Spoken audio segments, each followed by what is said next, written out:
আল্লাহর নবী বললেন যে বিদ্যা উঠে যাবে, মূর্খতা বেড়ে যাবে। আল্লাহর নবী বললেন যে ইরফাল ইলম, বিদ্যা উঠিয়ে নেওয়া হবে, ওয়া ইয়ানজিলুল জাহাল, মূর্খতা বর্ষণ হবে। আমরা তো জানি যে বৃষ্টি বর্ষণ হয়, তা আল্লাহর নবী বলছেন যে মূর্খতা বর্ষণ হবে, তা আরো জটিল হয়ে গেল না? 20 বছর পূর্বে গোদাগাড়ি থানায় যত মানুষ শিক্ষিত ছিল, এখন তার চেয়ে বেশি না কম? বেশি। তাহলে আল্লাহর নবী মিথ্যা কথা বলেছেন, নাউজুবিল্লাহ মিন যালিক। তাহলে আমরাই বুঝিনি যে বিদ্যা কি জিনিস আর মূর্খতা কি জিনিস, যার কারণে আমাদের কাছে ধরা পড়ে না। আমরা যেটা দেখতে পাচ্ছি যে বিদ্যায় বেড়ে চলেছে, কই সমস্যা তো হয় না।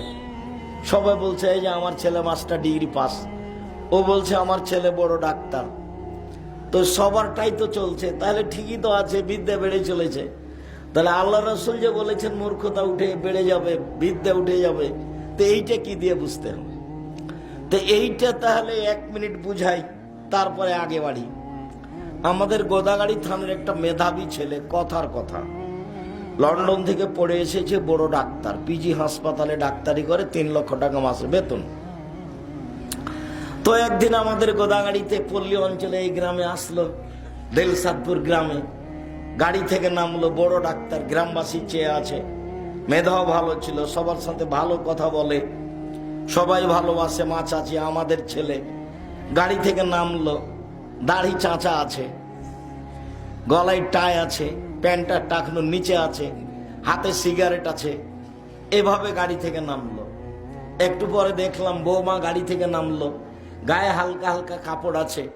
একটু পরে দেখলাম পুতিন নাতনি গাড়ি থেকে নামলো, গায়ে কাপড় নাই তেমন।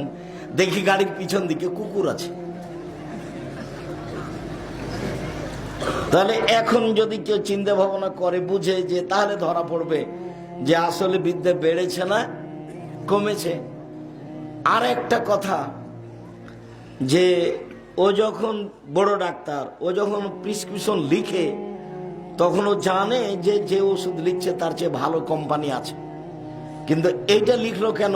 ওই কোম্পানি তাকে টাকা দেয়। তাহলে সে আসলেই শিক্ষিত, এই কথাটাই বলা ভুল। এটা একটা আস্ত প্রতারক, একটা আস্ত প্রতারক। গ্রামবাসীকে ফাঁকি দেয়, বাচ্চা থেকে ফাঁকি দেয়, জাতিকে ফাঁকি দেয়।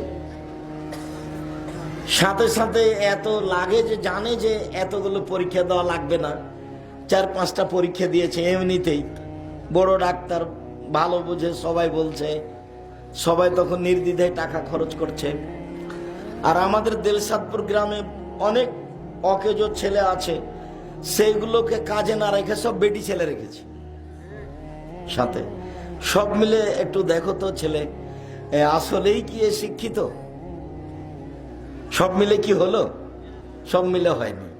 অতএব আল্লাহ রাসূল বলেছেন বিদ্যা উঠে যাবে, মূর্খতা বেড়ে যাবে, এ কথাই ঠিক।